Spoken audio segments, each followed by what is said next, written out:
Hello viewers, welcome to Ooty cooking channel. இன்னைக்கு ரொம்பவே சூப்பரான டேஸ்ட்டில் பூர்ண கொழுக்கட்டை செய்ய போகிறோம். பிகினர்ஸ் கூட ரொம்பவே ஈஸியாக செய்யக்கூடிய நல்லா சாஃப்டான பூர்ண கொழுக்கட்டை எப்படி செய்கிறதுன்னு பார்க்கலாம் வாங்க.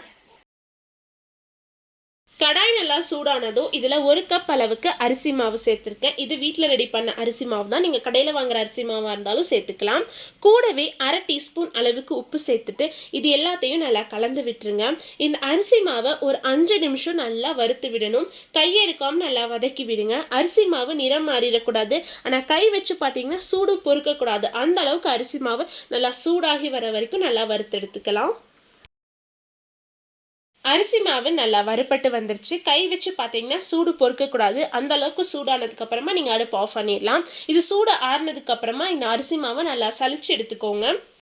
கொழுக்கட்டைக்கு தேவையான பூரணம் ரெடி பண்ணிடலாம். ஒரு மிக்ஸி ஜாரில் 1 கப் அளவுக்கு வெள்ளை அவல் சேர்த்துருக்கேன். நீங்கள் சிவப்பு அவல் வேணாலும் சேர்த்துக்கலாம்.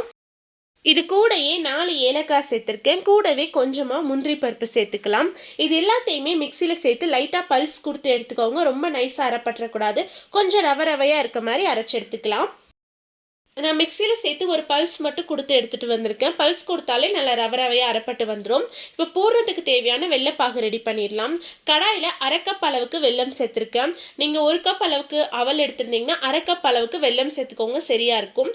இது கூடவே 2 டேபிள் ஸ்பூன் அளவுக்கு தண்ணி சேர்த்துக்கலாம். தண்ணி அதிகமாக சேர்க்கக்கூடாது. 2 டேபிள் ஸ்பூன் அளவுக்கு மட்டும் தண்ணி சேர்த்துக்கோங்க. நீங்கள் தண்ணி அதிகமாக சேர்த்துட்டிங்கன்னா நம்ம அவல் சேர்த்து கலக்கும் போது பூரணம் நல்லா திக்காக வராது. அதனால் 2 டேபிள் ஸ்பூன் அளவுக்கு மட்டும் தண்ணி சேர்த்து நல்லா கலந்து விட்டுருங்க. பாகு பதமெல்லாம் தேவையில்லை. இந்த வெல்லம் நல்லா கரைஞ்சி வந்தாலே போதும். வெல்லம் நல்லா கரைஞ்சி வந்ததுக்கு அப்புறமா இதில் நம்ம அரைச்சி எடுத்து வச்சுருந்த அவலை சேர்த்துக்கலாம். சேர்த்துட்டு லைட்டாக கலந்து விட்டிங்கனாலே நல்லா ஒன்று சேர்ந்து வந்துடும்.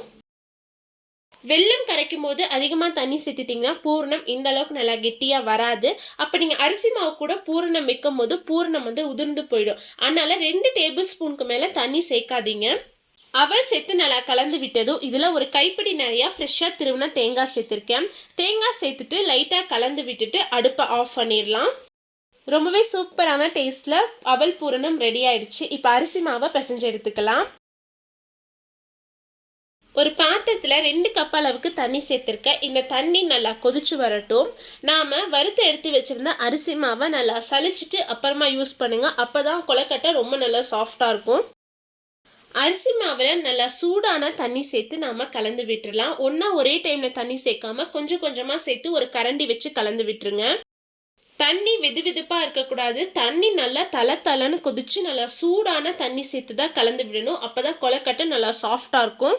இது கூடவே 1 டேபிள் ஸ்பூன் அளவுக்கு நான் நெய் சேர்த்துருக்கேன். நெய் சேர்த்து செய்யும் போது கொழுக்கட்டை இன்னும் நல்லா டேஸ்ட்டாக இருக்கும். இது கூடவே சுடுதண்ணி சேர்த்து நம்ம நல்லா கலந்து விட்டுடலாம். இந்த மாவு ஒரு சப்பாத்தி மாவு பதத்துக்கு வரணும். அந்த அளவுக்கு நம்ம நல்லா கலந்து விட்டுறணும்.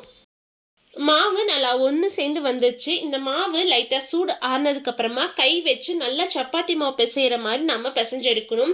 நம்ம நல்லா அழுத்தம் கொடுத்து பிசையும் போது தான் மாவு நல்லா சாஃப்டாக வரும். அப்போ தான் நம்ம கொழுக்கட்டைக்கு மாவு பிடிக்கும் போது மாவு பிரிஞ்சு போகாமல் இருக்கும். மாவு நம்ம கை வச்சா தாங்கக்கூடிய சூட்டில் இருக்கும் போதே நம்ம கை வச்சு நல்லா பிசைஞ்சு விட்டுணும். சூடு ஆறுனதுக்கப்புறமா பிசையக்கூடாது. சரியா 5 நிமிஷம் மாவை நல்லா பிசைஞ்சு எடுத்திருக்கேன். மாவு இந்த அளவுக்கு நல்லா சாஃப்டாக ரெடி ஆயிடுச்சு. மாவு காஞ்சு போகாமல் இருக்கிறதுக்கு ஒரு ஈரத்துணி வச்சு மூடி வச்சிருங்க. கையில் எண்ணெய் தொட்டுட்டு நல்ல ஒரு பெரிய சைஸ் பாலாக எடுத்து உருட்டி எடுத்துக்கோங்க. அரிசி மாவில் எந்த ஒரு கிராக்கும் இல்லாத மாதிரி உருட்டி எடுத்துக்கலாம். இந்த மாவில் ஓரங்களில் லைட்டாக ப்ரெஸ் பண்ணிகிட்டே வந்தீங்கன்னா ஓரங்கள் நல்லா மெலிசாயிடும். அதுக்கப்புறமா லைட்டாக சென்டரில் ப்ரெஸ் பண்ணிங்கன்னா நல்ல ஒரு கப்பு மாதிரி ஃபார்ம் ஆகிடும். எனக்கு அரிசி மாவில் எந்த ஒரு விரிசலுமே விழுகலை. நீங்கள் எந்த அளவுக்கு அரிசி மாவை நல்லா பிசைஞ்சு எடுக்கிறீங்களோ அந்த அளவுக்கு மாவு விரிசல் விழாமல் உதிர்ந்து போகாமல் இருக்கும். இப்போது இந்த அரிசி மாவுக்குள்ள 1/2 டேபிள் ஸ்பூன் அளவுக்கு நம்ம பூர்ணம் வச்சுக்கலாம். பூர்ணம் சேர்க்கறது உங்களோட விருப்பம் தான். உங்களுக்கு எந்த அளவுக்கு பூர்ணம் வேணுமோ நீங்கள் அந்த அளவுக்கு சேர்த்துக்கோங்க. 1லேருந்து 1/2 டேபிள் ஸ்பூன் அளவுக்கு பூர்ணம் சேர்த்துக்கலாம். பூரணம் சேர்த்துட்டு பூர்ணத்தை நல்லா அழுத்தி விட்டுட்டு அதுக்கப்புறமா ஓரங்களில் இருக்க மாவை ஒன்று சேர்த்தி கொண்டு வந்துடுங்க. ஒன்று சேர்த்துன மாவை நல்லா டைட்டாக சீல் பண்ணி எடுத்துக்கோங்க. அப்போ தான் பூரணம் வெளியில் வராமல் இருக்கும். இதுக்கப்புறமா நீங்கள் கை வச்சு மாவை நல்லா உருட்டி எடுத்துக்கலாம். எந்த ஒரு கிராக்கும் இல்லாத மாதிரி உருட்டி எடுத்துக்கோங்க. அதே மாதிரி மேலே இருக்க மாவு நல்லா திக்கான லேயராக இருக்க மாதிரி இருக்கணும். அப்போ தான் பூரணம் வெளியில் வராமல் இருக்கும். இந்த மாதிரி எந்த ஒரு கிராக்கும் இல்லாத மாதிரி உருட்டி எடுத்து வச்சுக்கலாம். மீதம் இருக்க எல்லா மாவையுமே அதே மாதிரி ரெடி பண்ணி எடுத்து வச்சிடலாம்.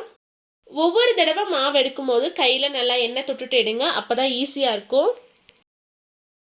நான் வந்து ரவுண்டாக பிடிச்சி எடுக்கிறேன். நீங்கள் மோதகம் மாதிரியும் பிடிச்சி எடுக்கலாம், இல்லை கொலக்கட்டை மாதிரியும் நீங்கள் பண்ணி எடுக்கலாம். அது வந்து உங்களோட விருப்பம் தான். இந்த மாதிரி ரவுண்டாக செய்கிறப்ப கொஞ்சம் டிஃப்ரெண்ட்டாக பார்க்கறதுக்கு நல்லாயிருக்கும். அதனால நான் இந்த மாதிரி செய்கிறேன். எல்லா மாவையும் உருட்டி எடுத்ததுக்கு அப்புறமா இட்லி பாத்திரத்தில் அடுக்கி வச்சிடலாம். நான் வந்து ஸ்டீமர் எடுத்திருக்கேன். அதில் லைட்டாக எண்ணெய் தடவிட்டு அதுக்கு மேலே ஒவ்வொன்றா அடுக்கி வச்சிருங்க. இட்லி பாத்திரத்தில் தண்ணி நல்லா கொதிச்சு வந்ததுக்கு அப்புறமா கொலக்கட்டையை சேர்த்துக்கலாம். கொலக்கட்டை ஒன்னோட ஒன்று ஒட்டின மாதிரி வைக்க வேண்டாம், கொஞ்சம் கேப் இருக்கிற மாதிரி வைங்க. அப்போ தான் கொலக்கட்டை வெந்ததுக்கு அப்புறமா நம்ம எடுக்கும்போது ஒன்னோட ஒன்று சேர்ந்து பிஞ்சு போகாமல் இருக்கும். இட்லி பாத்திரத்தை மூடி வச்சு கொலக்கட்டையை நல்லா வேக வச்சு எடுத்துக்கலாம்.